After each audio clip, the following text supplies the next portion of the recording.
Hello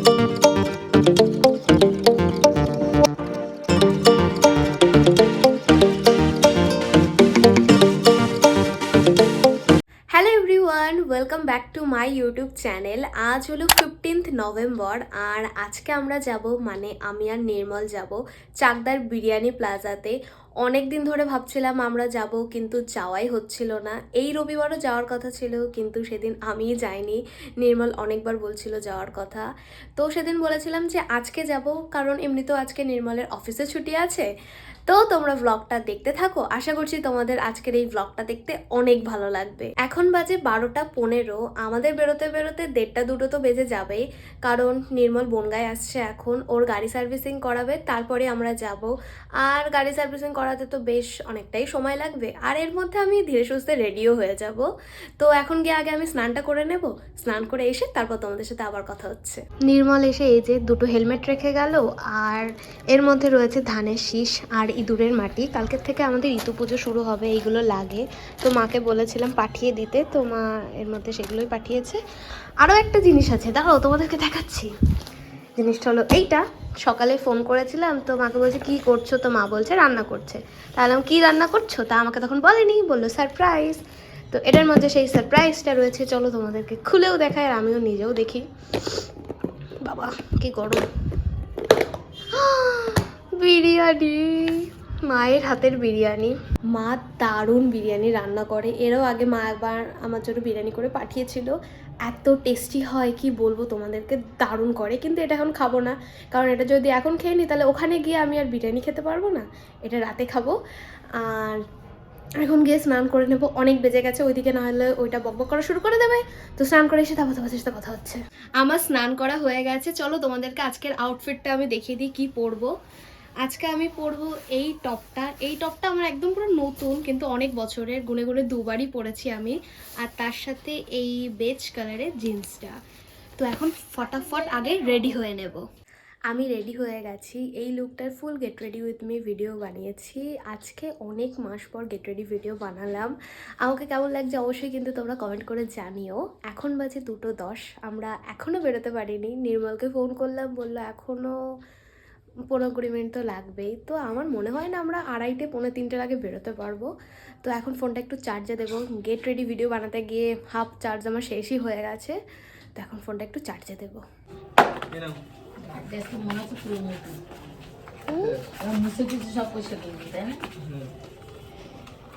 কটা বাজে জান না এখন?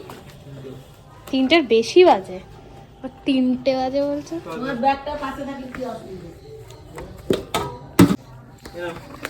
দাঁড়া, আমি ধারেই তো নেবো, ধরো।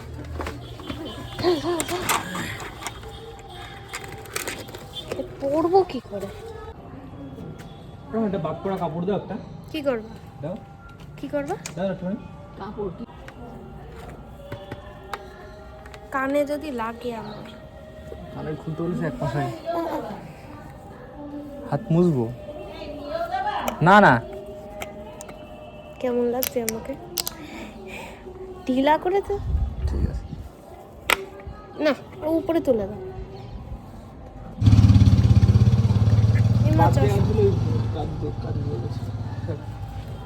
এখন বাজে 3:10 আর ফাইনালি এবার আমরা বেরিয়েছি।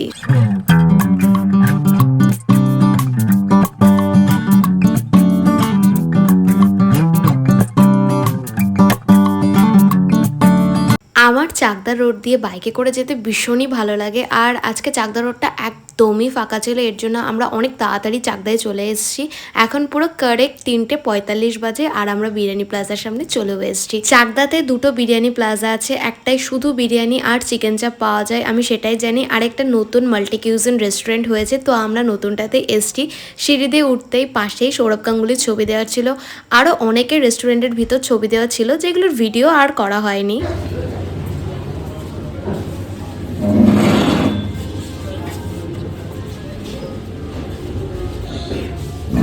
এই রেস্টুরেন্টের অ্যাম্বিয়েন্সটা আমাদের মোটামুটি বেশ ভালোই লেগেছে। এবার দেখি কি খাবার অর্ডার করা যায়। ফিশ ফিঙ্গার তো দেখো কি করবা না, ওরা তো ফিশ ফ্রাই খুঁজেই পেলাম না, তো ফিশের অন্য আইটেম রয়েছে। রেস্টুরেন্টের ভেতরে এতটাই জোরে গান চলছে যে আমার ভয়েস ওভার দেওয়া ছাড়া আর কোনো উপায় নেই, নয়তো কপিরাইট পড়ে যাবে। আমাদের খাবার অর্ডার করাও হয়ে গেছে। এখানে আমরা দুজনের ছবি তুলছিলাম, ভিডিও করছিলাম, সাথে অনেক গল্প করছিলাম। আমরা স্টার্টারে অর্ডার করেছি ফিশ কবিরাজি, যেটা 20 মিনিটসের মধ্যে চলে এসছে। আর ফিশ কবিরাজির সাইজটা দেখে আমরা দুজনেই অবাক হয়ে গেছি যে এত বড় ফিশ কবিরাজি।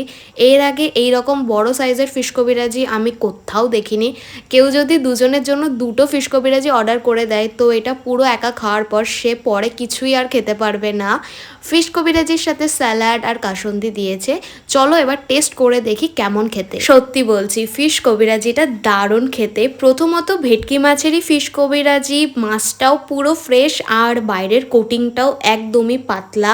গরম গরম ফিশ কবিরাজি, কাসুন্দি আর স্যালাড দিয়ে খেতে জাস্ট দুর্দান্ত লাগছে। এই ডিমের লেয়ারটা লাস্টে আমি শুধু খেয়েছি।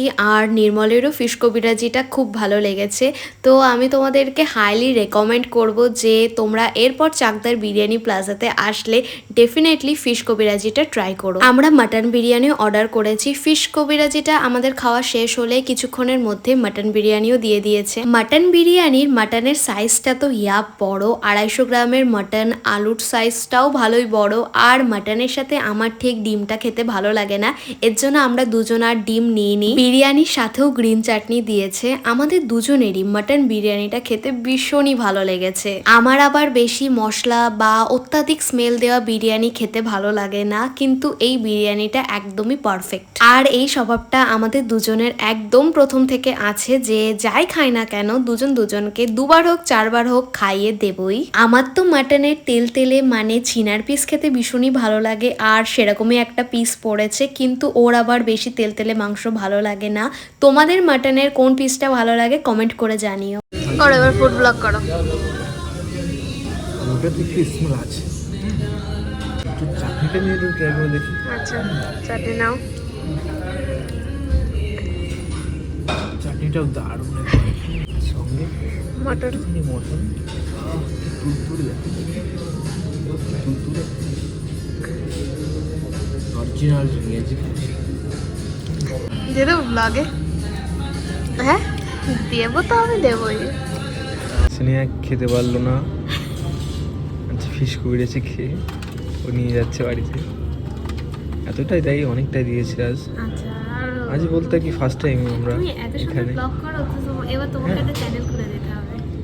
আর কিছু বলো? মটনটা খুব সুন্দর ছিল। অনেকটাই খেতে পারিনি দেখো। হ্যাঁ অনেকটাই খেতে পারিনি। ফিশ কবিরাজিটা খেয়ে তুমি পেটটা অর্ধেক তোমার ভরা হয়ে গেছে। আমি তো বুঝতে পারছিলাম তোমার। এত বড় ফিশ তা কি এত বড়, হ্যাঁ ছবিটা দেখে মনে হচ্ছে যে গোটা। হ্যাঁ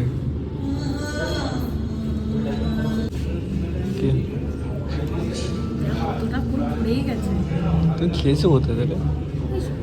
অনেকটা দিয়েছে, এর জন্য খেতে পারিনি। এবার আটকে দাও। তুমি এগুলো আটকানোর দিক থেকে স্পেশালিস্ট। হ্যাঁ, তুমি আটকানোর দিক থেকে স্পেশালিস্ট। তোমার প্লেটটা কি সুন্দর পরিষ্কার। হ্যাঁ, আমারটাও পরিষ্কার, কিন্তু তো হাফ চলে গেছে। এইটুকু খেলে আমি আর আজকে বাড়ি যেতে পারতাম না।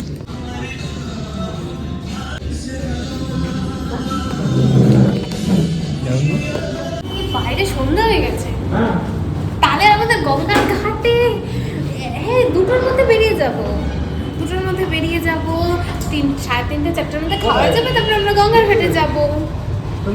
কই দেখি তোমার মুখটা একটুখানি দেখি, যে গঙ্গার ঘাটে যাবো। গঙ্গার ঘাটে চলছে বলে আজকে ঘুরে ঘুরে কেমন লাগে? খুব ভালো লাগলো, কিন্তু জোর হয়ে গেছে। আমি তো খেতেই পারলাম না। এবার আমরা এখান থেকে বেরিয়ে যাচ্ছি। আমরা বেরিয়ে গেছি আর এখন বাইকে হালকা শীত লাগছে। এবার কালী পুজোয় আমরা তো সিলিন্দায় ঠাকুর দেখতে এসেছিলাম সবাই। সেই দিন এই দোকানটার থেকেই অরুণ আইসক্রিম খেয়েছিলাম, আর আজকেও চলে এসেছি। এইদিকে শীত লাগছে, আবার আইসক্রিমও খাচ্ছি। আজকে আমরা খাচ্ছি এই স্মাইলি আইসক্রিমটা, খেতে বেশ ভালো। তারপর 2 বাড়ির জন্য আইসক্রিম নিয়ে নিলাম। আজ তোমাদের সাথে একটা কথা শেয়ার করব। এই যে ভিডিওতে আমি এতবার ওর নাম ধরে নির্মল বলি, এটা শুধুমাত্রই ভিডিওতে বলি। রিয়েল লাইফে এর আগেও আমি কোনোদিনও ওর নাম ধরে ডাকিনি, এখনও ডাকি না, ইন ফিউচারও ডাকার কোনো ইচ্ছা নেই, কারণ নাম ধরে ডাকতে আমার ভালো লাগে না। ভিডিওতে বলি তার কারণ ভিডিওতে যদি সবসময় ও বা ওর করে বলি আমার মনে হয় সেটা শুনতে বেশি বাজে লাগে, এর জন্যে নাম ধরে বলি। আর জানো তো, এত বড় হয়েছি এখনও অবধি আমার মাকে কোনোদিনও বাবার নাম ধরে ডাকতে শুনিনি, হয়তো এর জন্য আমারও ওর নাম ধরে ডাকতে ইচ্ছা করে না। হ্যাঁ, ভালোবেসে আমরা দুজন দুজনকেই ভূত বলে ডাকি, জানি শুনতে অন্যরকম লাগছে কিন্তু আমরা দুজন দুজনকে ভূত বলেই ডাকি। প্যাকেটে করে নিয়ে চলে এসেছি, এই যে এটা ফ্রিজে রেখে দেবো। আইসক্রিম কিনে নিয়ে এসেছি, এটা হচ্ছে আমাদের আইসক্রিম। আর মা যেহেতু ঠান্ডা বেশি খেতে পারে না, তাই মার অল্প ঠান্ডার ওই কেক টাইপের আইসক্রিম। ভালো ফালু চেটে খেয়ে নাও। না, সবাই খাবে যেটা খাবো, আমি মোটো ওরকম না। শ্বশুরের সোয়েটার পরে যাচ্ছে এটা সেই ও একটা পড়েছে তাই না, এটা অন্যটা। এখন হেলমেটের গাড়ি চালালে কিছু না বললে হবে না। আসার সময় শীত লাগছিল ভালোই। বাবা, কালো হেলমেট, কালো সোয়েটার। হেলমেট এখানেই রেখে দিলে আবার কোথাও গেলি তাহলে। হ্যাঁ, আমার কথা কি বুঝলে, ঠাম্মার কথা। কোন দিক যাবে বাবা? টাটা। এবার ফ্রেশ হব। এতক্ষণ রাস্তায় আসার সময় না ভালোই ঠান্ডা লাগছিল, কিন্তু এখন আবার ঘরে আমার প্রচণ্ডই গরম লাগছে। যাই হোক, ফ্রেশ হয়ে নিই, তারপর তোমাদের সাথে আবার কথা হচ্ছে। আমি ফ্রেশ হয়ে একেবারে রাত্রে স্কিন কেয়ারটাও করে নিয়েছি, আর আজকের দিনটা ভীষণ ভালো কেটেছে আমার। আমরা দুজনে যখন আসছিলাম লিটারেলি যা করেছি, আমরা সারা রাস্তা পাগলামো করতে করতে এসেছি। আর নির্মল যে পরিমাণে হাসাচ্ছিল, মানে আমি হাসতে হাসতে আমার পেট ব্যথা হয়ে যাচ্ছিলো। ভীষণ মজা হয়েছে। আর এরকম একটা জীবনে লাইফ পার্টনার থাকলে সত্যি আর কিছুই দরকার হয় না। তো আর আমার ফোনে না এখন একটুও চার্জ নেই, মানে একটুও চার্জের মধ্যে কি, খুব একটা বেশি চার্জ নেই। তো এখন আমি না ফোনটা একটু চার্জে দেবো, কারণ এখন যদি চার্জে না বসাই তাহলে এরপরে ভিডিও টিডিও এডিট করতে হবে, নাহলে ওই সারা চার্জে বসিয়ে রেখে দিতে হবে। তো আমি ফোনটা একটু চার্জ করে নিই, তারপর তোমাদের সাথে আবার পরে কথা হচ্ছে। রাতে সেরকম খাওয়ার কোনো ইচ্ছা ছিল না, কিন্তু সকালে মা বিরিয়ানি করে পাঠিয়েছিল, ওখানে আমি যেটুকু খেতে পারিনি নিয়ে এসেছিলাম। তো দুটো একেবারে মাইক্রোওভেনে গরম করে নিচ্ছি, তারপর অল্প করে খেয়ে নিলাম। আর খাওয়ার পর সবাই এখন আইসক্রিম খাবো, যে আইসক্রিমটা নিয়ে এসেছি এটা পেস্তা ফ্লেভারের আইসক্রিম, আর এই আইসক্রিমটা খেতেও আমার বেশ ভালো লেগেছে। আজকের ব্লগটা আমি এখানেই এন্ড করছি। তোমাদের ব্লগটা কেমন লাগলো অবশ্যই কমেন্ট করে জানিও। ভালো লেগে থাকলে লাইক, কমেন্ট, শেয়ার করে চ্যানেলটা সাবস্ক্রাইব করে দিও। দেখা হবে তোমাদের সাথে নেক্সট কোনো ব্লগে। ততক্ষণ ভালো থেকো, সুস্থ থেকো, টাটা।